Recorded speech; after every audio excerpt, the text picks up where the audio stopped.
All right, fine, Jackson, fine. You told me all about declawing and how terrible it is, and fine, I won't declaw my cat. My cat is still wrecking my house. My cat is scratching on my furniture. My cat is scratching me. I don't want my cat to scratch. Now what do I do? Well, calm down, Sleepless in Scratcherville. It's time to get catified.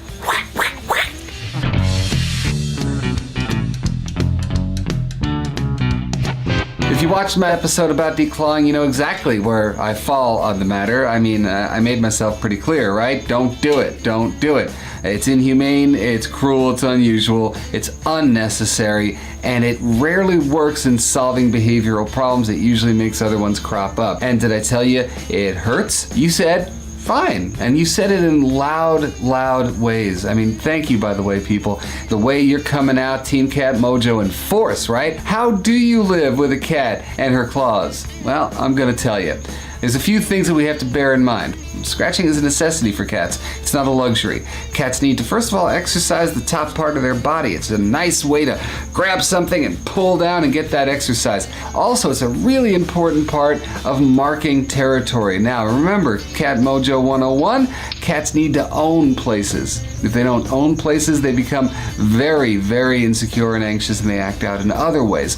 If it is a necessary thing, if cats do need to scratch, well, then what are we going to do about that? The first thing that we do is trim their nails. You take either a nail trimmer or a human nail clipper, or the ones that they sell in the stores that are more like scissors, whatever suits your fancy. You press on the cat's pad and boink, out comes a nail. All you gotta do is take off the tip. You don't have to take off that part where the red meets the white. You don't have to worry about hurting them that way. You don't have to worry about what we call quicking them, which is hitting that blood supply and making everyone unhappy. Just boom, and that's done. It's also the approach, folks. Just act as if you're just walking up and saying hi, and things will get much, much easier. Also, catch them napping. I mean, when your cat's sleeping or just waking up, you're having a lazy moment together, you can have clippers by the side of your bed. All you're doing is getting the nail out and clipping. If every time you touch your cat's paws, they're gonna get clipped, then they're not gonna let you do it. So associate it with positive things, a nice quiet time. And then maybe you only get one nail while you're sitting there. That's fine, because over the course of a couple days, you'll get them all. The next thing that we want to start thinking about is where they're scratching. Remember, it's territorially important. There's two human scent soakers, your couch and your bed. Where do you spend the most part of your time when you get home from work? Your couch and your bed. And that's where your scent is strong. It's a scent soaker. And because of that, your cat is going to want to complement your scent with theirs. In the show, you've seen this, I'm sure, a million times. I get redundant. The yes and the no.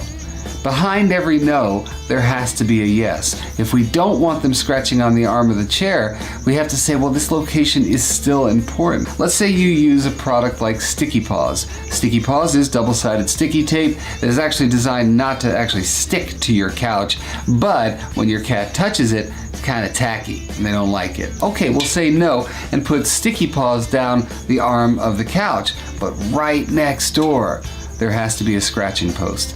There has to be a scratching post that works for them so that they can complement your scent with them and leave a visual and scent marker in a territorially crucial area. What makes a good scratching post? All right, let's talk about that. The first thing is a nice wide base, because if your cat goes to scratch down and the thing wobbles, well then the couch wins. Does your cat prefer corrugated cardboard or sisal rope or carpeting or natural wood?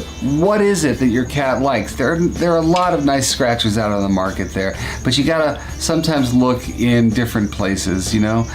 You don't want to just go for the first one you see and then get mad when it doesn't work. In a situation where you have young children or if you're immune compromised, things like that, which in the past were kind of gimme reasons to declaw a cat. You can think of something like Soft Paws. Now, Soft Paws is a brand name, but there are other ones out there. They're basically just vinyl nail tips. They go on, they don't hurt, nothing like that. And the only downside is that after a month or so, they're just gonna pop off as the nail grows, and then you trim the nails and do it again.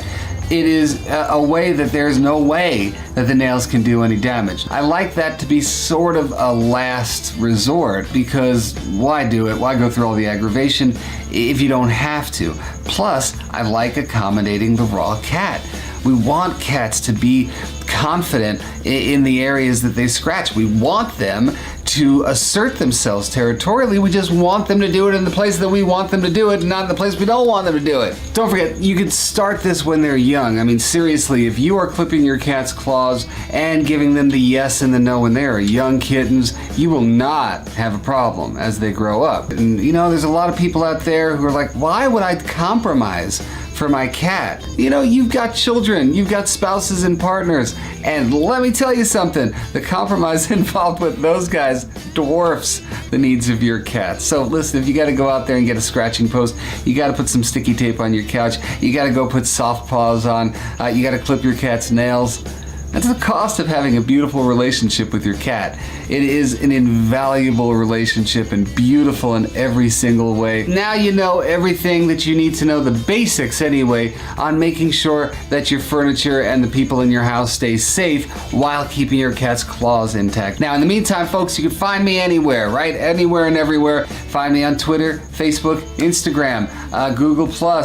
There is no excuse. I am all over the place. Be sure to join me on Wednesday, February 5th. I'll answer your questions, and we're going to talk more about declawing, so stay tuned for more information. But man, get that on your calendar and do it now. Hey, I gotta say it one more time, folks, thank you so much for the support that you're showing that last video that I put out there. It's getting circulated far and wide. You are telling your friends. We are finally gonna get that message out. What's the message?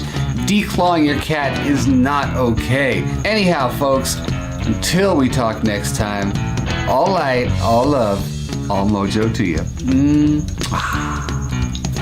You're a bad cat. I'm not a bad cat. You're a bad cat. I'm just misunderstood. Meow.